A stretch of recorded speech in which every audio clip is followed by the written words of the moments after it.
Alhamdulillahi Rabbil Alameen. As-salatu was-salamu ala al-ashrafil anbiya wal-mursaleen. Assalamu alaikum wa rahmatullahi ta'ala wa barakatuh.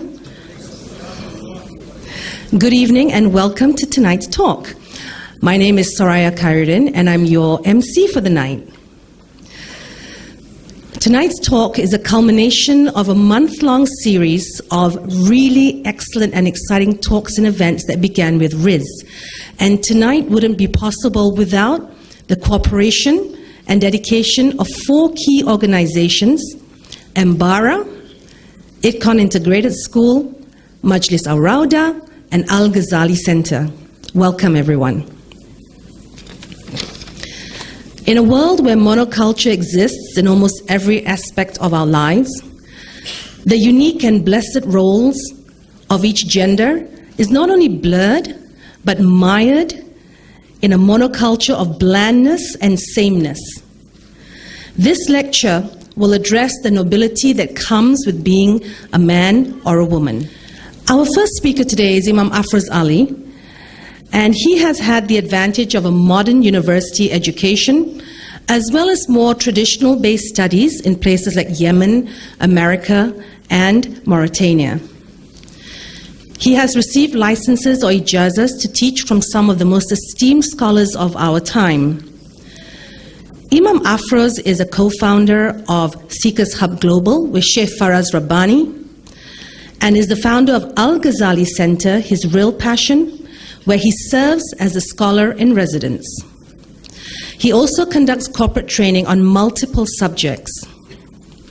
In addition, Imam Afroz is a founding member of the Australian Religious Response to Climate Change and has been selected by the Royal Islamic Strategic Studies Center since 2012 as one of the 500 most influential Muslims.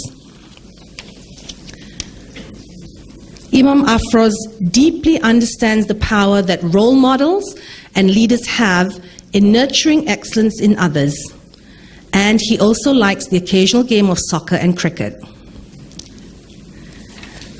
It gives me great pleasure to invite Imam Afroz up onto the stage to present his talk.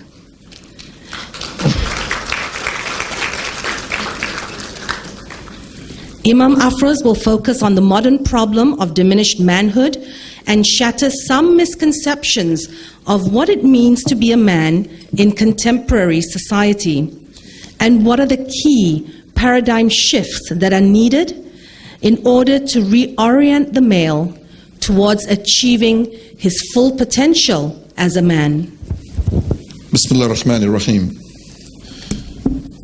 Bismillahi ma sha Allah walhamdulillahi rabbil alameen.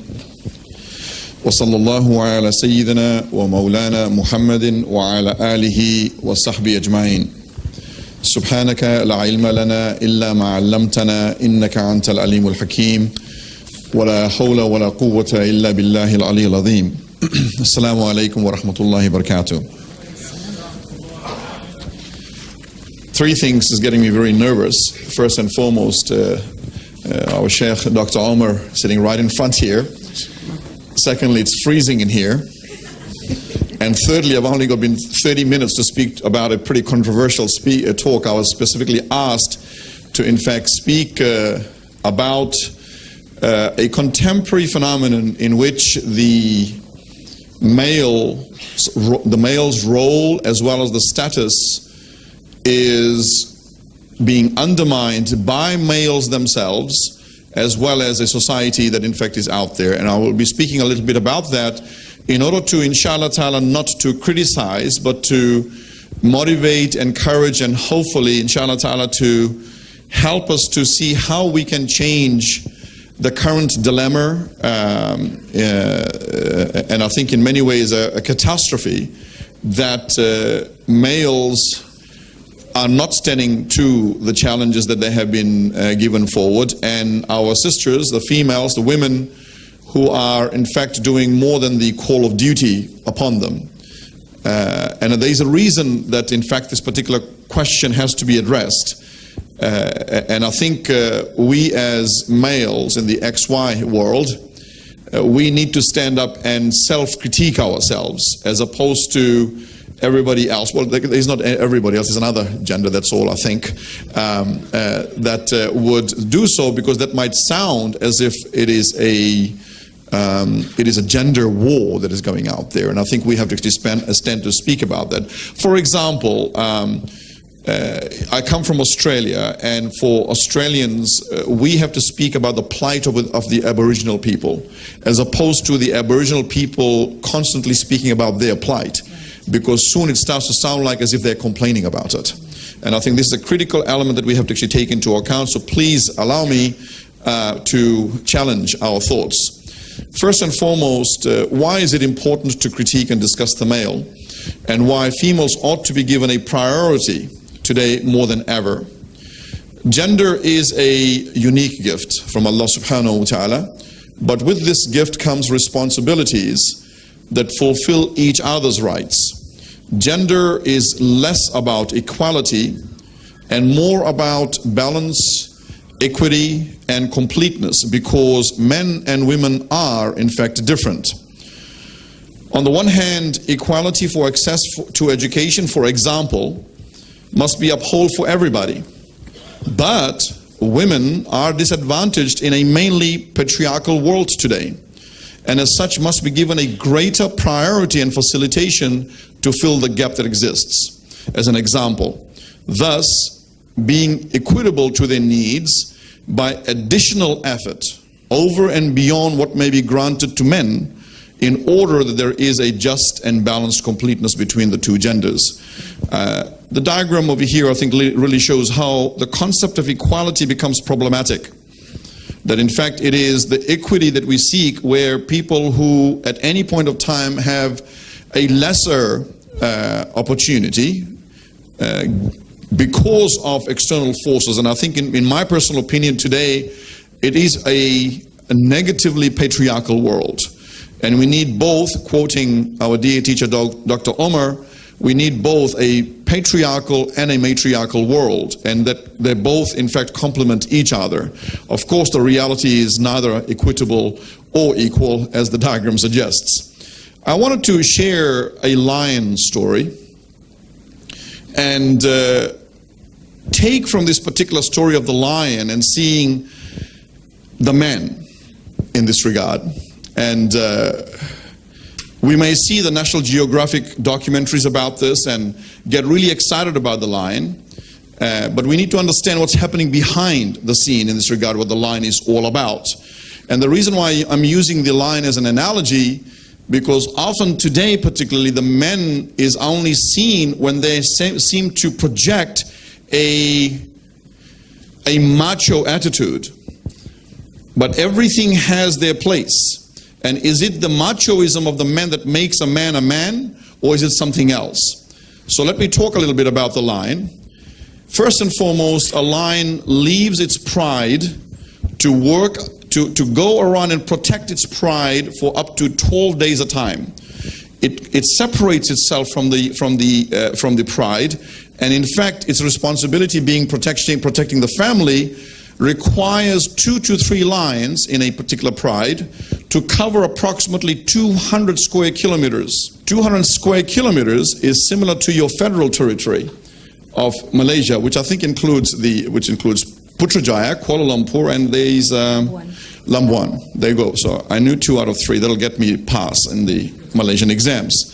That's how large a space 2 or 3 lions in fact have to look after in order to protect the pride, and particularly obviously the young and the females in that regard. You will notice obviously I don't have much to say about females today, of course, and anyone who has interacted with me will know that I speak a lot about females, and inshallah ta'ala we have another time to actually speak about the various burdens that the women take in today's world, to actually understand the various pressures that in fact come upon the women. So today I'm going to be focusing on men, and then Dr. Omar will come and add the sweetener and balance it out, inshallah ta'ala. Over this 12 period, the lion does not eat and only drinks water over maybe once every 4 to 5 days. So by the time the lion returns around 12 days later, it is completely exhausted and starving to death. When the lionesses kill its next hunt, the lion will kill anything in front of it out of near-death experience. That is the experience of the lion every other fortnight in relation to returning. Now, this animal lion is very much celebrated for its awe and sheer strength and courage. But if only the lionesses, other lions knew, if Allah subhanahu wa ta'ala had given them this gnosis, that the weakest a lion is when it returns to its pride. That in fact it could be killed almost instantly. So this sacrifice that a lion makes to bring itself to a situation where it could be killed is what we would refer to a lion chivalry. And I want to talk a little bit about chivalry today, and of course Dr. Omar will also speak about this. The other interesting thing is that one day the same lion that protects its pride will actually be removed by force and potentially killed from its pride from inside as once a younger or stronger lion in fact rises up. So really for the lesson here for us is that for us men who like to be seen as lions, which might be problematic, that not to forget your place, because this modern phenomenon of feminizing men, either from food, there are a lot of foods that in fact affect us at a biological level that in fact feminizes men, psychologically as well as bodily, without a doubt. Also ourselves, that we do not do what we have been asked to do. Imagine if a lion did not do what it had to do, that in fact it would not have a family ultimately, for example. And also the current dialogue, discourse in relation to the social and disempowerment that in fact men have to also experience in this regard. I do want to remind that today I'm speaking only about men. I do have to say a little bit about good, nice things about men as well, just in case when I leave from here, my tariq might be poisoned, so I have to be careful about that. There is a social disempowerment that is also happening against men. And we both as males and females have to work to make sure that this does not actually occur, because the pressures of life today is without a doubt disempowering every one of us in one way or the other. What I also want to talk about is to understand the nature of our worldly status here today. That if we are to chase the world, and I think many men are busy chasing the world with the justification, excuse, and potentially legitimate to in fact go and work so hard. As I remember in one of the marriage workshops that I actually ran, where one of the scholars, one of the teachers in fact mentioned that you have men who will call their wives up and say, honey, I'm working really hard, and this is the 18th hour of the day, I haven't seen you yesterday, I haven't seen you today, but look, I'm going to work hard for 20 years, because then after 20 years we can be together. And that next 28 years will never arrive, because it just becomes another 20 years and another 20 years and so on. So we have to understand our place and how this world interacts with us, and also what actually ultimately gives us status. So I want to show you something here briefly that Imam Ali radiallahu ta'ala anhu was mentioning in relation to, particularly when he was mentioning la tahzan, don't actually get depressed, because this worldly pleasures will ultimately destroy you. And I want to mention to, particularly for males, and I think this is an advice for all of us in this regard, that we have to be very careful about the worldly pleasures, the materialism, the attachment to the material, to seek reliance from the creation will not only destroy us in this world, but it will be annihilation in the hereafter. So first and foremost, he said that the sweetest of food you can eat is honey. But honey is the vomit of a bee. And the quenches, the best of the quenches of thirst being water, any animal will beat you in that regard. Just go to a water hole and see, put your head down into the water hole and see which animal you can beat in drinking the water from the water hole. All animals will beat you. Thirdly, the best of clothes you can wear is silk. Yet silk is the feces of silkworms. And fourthly, the most gallant of transport in the time of Imam Ali radiallahu ta'ala anhu, he mentioned horses, and he said, but most people get killed over it because war, etc. I want to project it into the modern world where our status seems to be starting to be defined if we drive a BMW or a Mercedes. As you can see, I don't know cars in more expensive than that, but something like that. That how many people are killed? The number one killer is in fact ultimately traffic in the world. If we don't talk about diseases themselves, road traffic accidents and ultimately fatalities is so high. So to start to show yourself with status because of what you use as a vehicle is ultimately a very false definition of who you are. And lastly, the most pleasurable of pleasures, and that is sexual intimacy. And he said that it is a place of meeting where you relieve yourselves. So if you look at the worldly pleasures, they're not necessarily pleasant. And yet people will fight for this and actually kill each other. I would personally don't recommend too many Western songs at all. But one song that does capture all of this is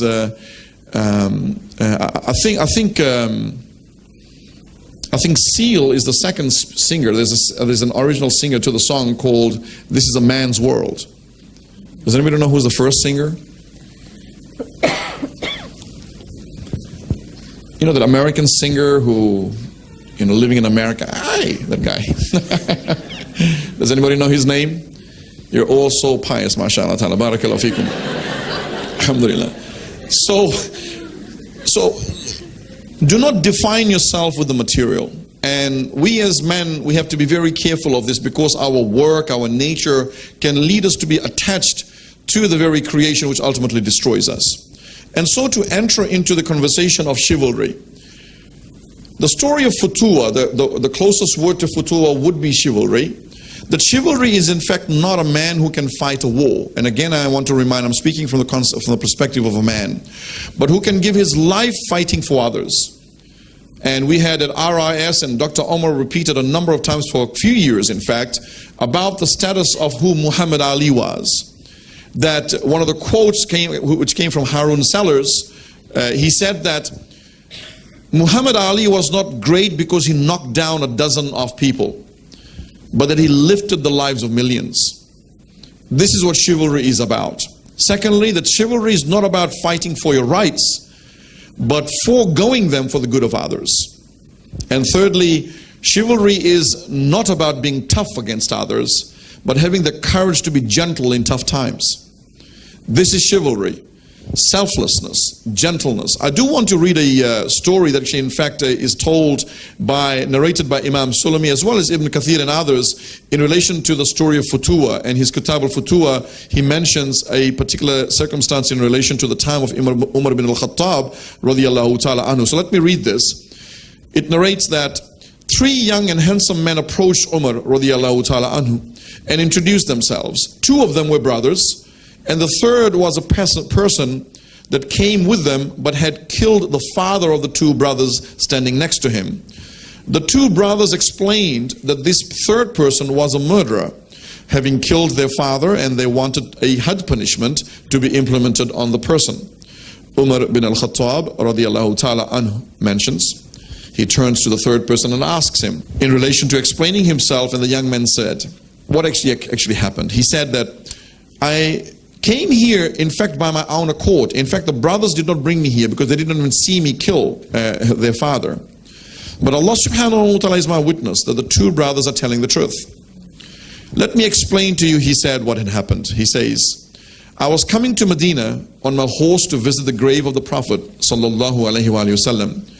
Before entering the boundaries of Medina, I stopped to make wudu. My horse started to eat some fruits that was hanging over the wall, and I quickly got up and pulled the horse back. But at this time I saw an angry old man coming towards us, angry at the horse having eaten the fruit. He picked up a large stone and banged on the head of the horse, and my horse fell and died. The horse was my only other worldly possession, and I became angry at this and picked up the same stone and threw at the man. It hit him and killed him. I then went to the home of the man and told the two brothers of their father's faith from my own hands. So give me the punishment deserving of my crime. And you know what the deserving crime, the punishment for that crime is, although I did not intend to kill him.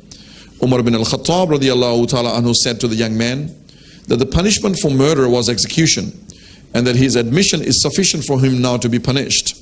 The young man agreed, saying that so be it, for I do not want to meet Allah subhanahu wa ta'ala with a sin upon myself. The young man then asked if he can be given a small amount of time to fulfill an obligation. And I want you to listen to what's happening here. That he wants to fulfill an obligation, saying that he is a guardian of the wealth of a child. That it is hidden inside his house, and before he is in fact executed, he needs to in fact arrange for that wealth to be handed over to somebody else, so that the little boy would not be deprived of his wealth when he grows up. Umar bin al-Khattab could not let him go, because that would be unjust leaving him go, because that nobody knew him, and nobody knew what he would do. Would he run away? I'm the one who reported the crime. But Umar bin al-Khattab held firm to his own duty, that could not let him go, and that he had to fulfill the responsibility as the Khalifa for the had punishment. The young man turned to the people sitting and pointed to one man that he looked pious, and he said to him that this man will guarantee for my return. They're strangers, but he looks at a man and he says, he will in fact guarantee for my return. This man was the great companion of the Prophet sallallahu alaihi wasallam, Abu Dar al-Ghifari radiyallahu ta'ala anhu. I would like you to in fact find a little bit more about Abu Dar radiyallahu ta'ala anhu. We don't have a time here to actually speak about him, alayhi salam, radiyallahu ta'ala anhu, who without a hesitation accepted the young man, singling him out to be his guarantee, even though they did not know each other. This meant that if the young man did not return, Abu Dar radiyallahu ta'ala anhu would be executed instead. 3 days time, this is the amount of time he had asked for. It came, and the time of Asr came. People started to gather, and the two brothers came to Umar bin al-Khattab radiyallahu ta'ala anhu, and they found that by the time the crowd gathers, Abu Dar is already there, waiting. It was getting late towards Maghrib, and people started to cry, knowing that Abu Dar would be executed if the young man did not show up. But soon enough, the young man did show up. He apologized, and he got ready to be judged. He got up and turned to the people and said, because people were mocking him at this point of time, and he said, a person of Iman is loyal to his word. The one who fails to keep his word is a hypocrite. Who can escape death, which comes sooner or later anyway? Did you think I was going to disappear and hide and make people who hate Islam say the Muslims do not keep their word anymore? And the people turned to Abu Dar, asking why he had put himself in such a situation, not even knowing the young man's fine character. So he replied, radiyallahu ta'ala anhu, not at all. But I did not feel that I could refuse him when he singled me out, as it would not have been in keeping with the laws of generosity. Should I be the one to make people say that there is no more kindness in Islam? The two brothers, seeing this and hearing all of this, began to cry at the compassion and kindness they had just witnessed in front of them. And they spoke out, and they said, we forgive this young man. Should we be the ones to make people say that there is no more compassion left in Islam? So chivalry is really about mercy. Selflessness makes you courageous. Kindness and compassion makes you courageous, makes you an honorable person. And this is one of the things that the Qurayshis misunderstood about the Prophet ﷺ's hilm. That they saw his forbearance as if he was a coward, wa'udhu billah. But his hilm was in fact courage to be gentle at a time when there were tough times. And that takes a lot more courage than when you are in the state of power. As we know, he had that situation when he returned to Mecca. And we know the story about that. To move forward, I want to end by talking about the metaphysics of gender briefly. The male, female, and the masculine, feminine phenomenon. First and foremost, The male and female dichotomy is in fact a physical phenomenon. But masculine and feminine complementarity is a metaphysical phenomenon. Let me give you a brief example of this. The sun and the moon. The sun, who knows in the Arabic word, is it a masculine or feminine word? The sun.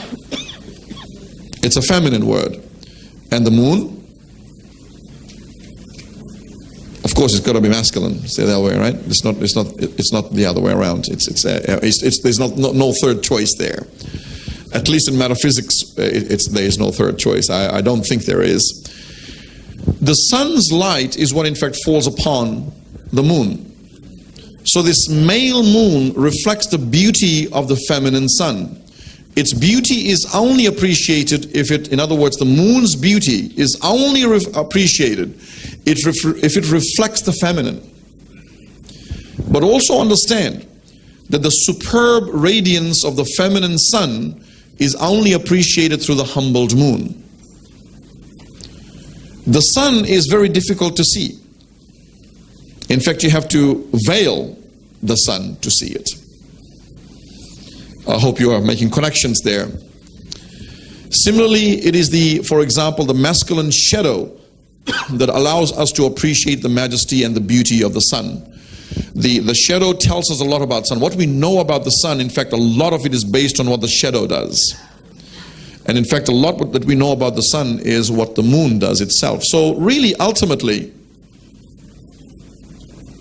the beauty of the male arises because its inward feminine nature is projected and manifested outward, and its radiance and its beauty is seen through the feminine nature. It is only when the man becomes gentle, compassionate, intellectual, forbearing, that his beauty is seen. Not out of his chauvinism, machoism, and toughness. And so we have to also understand that everything has an outward masculinity and everything has an inward femininity. A male has femininity in that, and that's what makes you a real man. Your feminine nature. And the other way around, outward femininity also has an inward masculinity.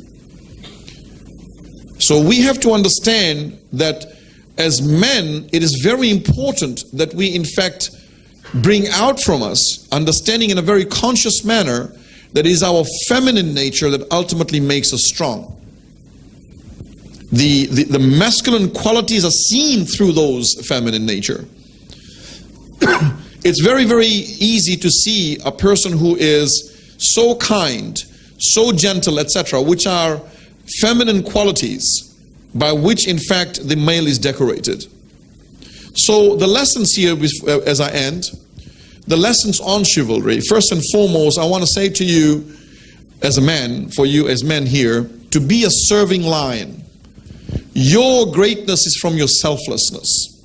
Your greatness is from you being a selfless servant. Be a servant of God by serving your wife, your sister, your mother, your aunt, women of this world. Anything, by the way, that is beautiful is always veiled, but everything that is beautiful always carries truth with it. And if you interact with that truth in the right manner, truth will manifest out of you. And secondly, to be a chivalrous knight.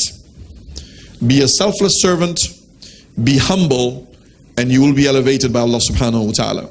Don't seek power, don't seek machoism. I mean, I know of an Aikido master sitting right here. I think he's very chivalrous. The first time I met him, I thought, I've done a little bit of, hoo-ha, self-defense as well. And I looked at him and said, I think I could take him. Until I saw his gentleness that allowed me to see how courageous, honorable, and strong he is. And that is a fact. I'm not making that up to just make it all sound really nice. It in fact is a fact. So ultimately, be a physical male, but be a metaphysical feminine. Jazakumullah khairan. Wassalamu alaikum wa rahmatullahi wa barakatuh.